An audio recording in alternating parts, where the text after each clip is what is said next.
नमस्कार मित्रांनो, तुम्ही पाहत आहात चाट मसाला, जिथे बातम्या असतात ताज्या आणि त्याच्यावर थोडा मसाला पण असतो.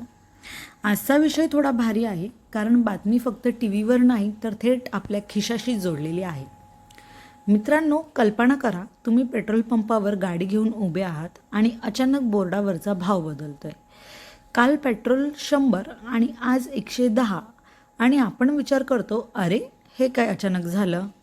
मित्रांनो, कधीकधी त्याचं कारण आपल्या शहरात नसतं, ते कारण हजारो किलोमीटर दूर समुद्रात चाललेल्या एका छोट्याशा घटनेत असतं. म्हणजे सोप्या भाषेत सांगायचं झालं तर तिकडे समुद्रात काहीतरी गडबड झाली आणि इकडे आपल्या खिशाला हलका झटका बसला. चला तर मग आता आपण सुरुवात करूया. सध्या जगभरात चर्चा सुरू आहे इराण आणि इस्रायल यांच्यात वाढलेल्या तणावाची.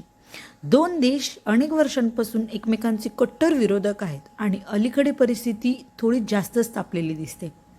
मित्रांनो, जेव्हा दोन मोठे देश एकमेकांच्या सामोरे येतात तेव्हा त्याचा आवाज फक्त त्या देशामध्ये नाही तर संपूर्ण जगामध्ये ऐकू येतो. इस्रायलला नेहमी भीती वाटत आली आहे की इराण भविष्यात शक्तिशाली बॉम्ब वगैरे तयार करू शकतो आणि त्यामुळे या दोन देशांमध्ये कायम तणावाचं वातावरण असतं. आता या सगळ्या कथेला सर्वात महत्त्वाचा भाग म्हणजे समुद्रातील एक छोटासा पण अत्यंत महत्त्वाचा मार्ग, स्ट्रेट ऑफ हॉर्मुझ.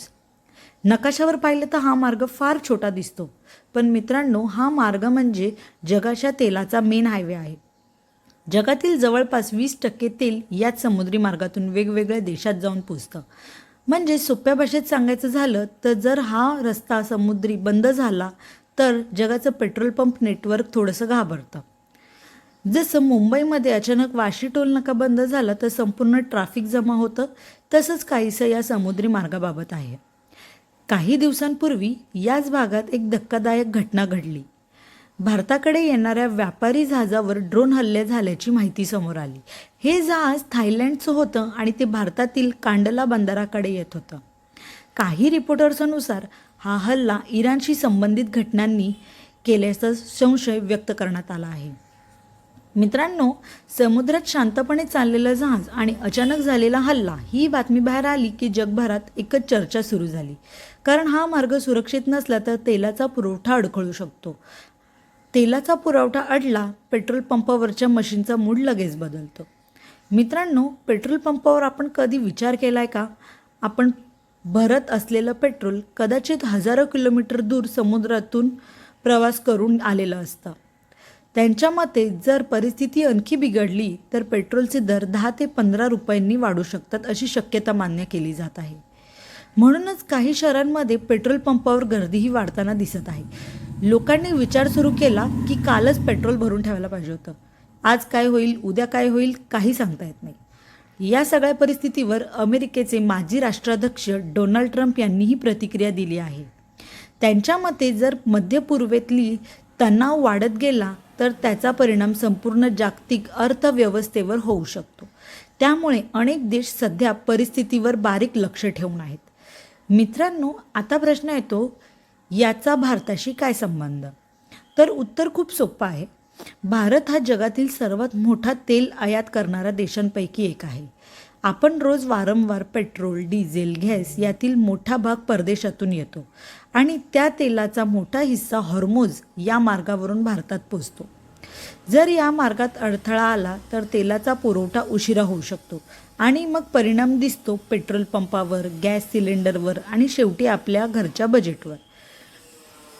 मित्रांनो, मुंबई, दिल्ली, अहमदाबाद आणि जयपूरसारख्या शहरांमध्ये पेट्रोल पंपावर आधीच लोकांनी जास्त इंधन भरायला सुरुवात केल्याचं पण दिसत आहे.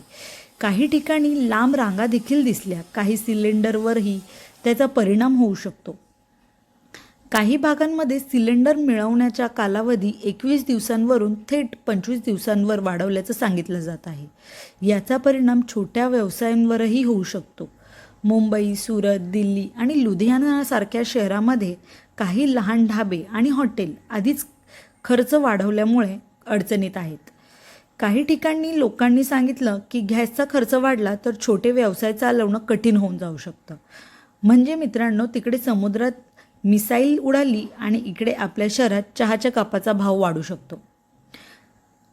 तर मित्रांनो, आज आपण पाहिलं की समुद्रात घडलेली एक घटना कशी हळूहळू संपूर्ण जगावर परिणाम करू शकते आणि शेवटी त्याचा परिणाम येतो सामान्य माणसाच्या खिशावर.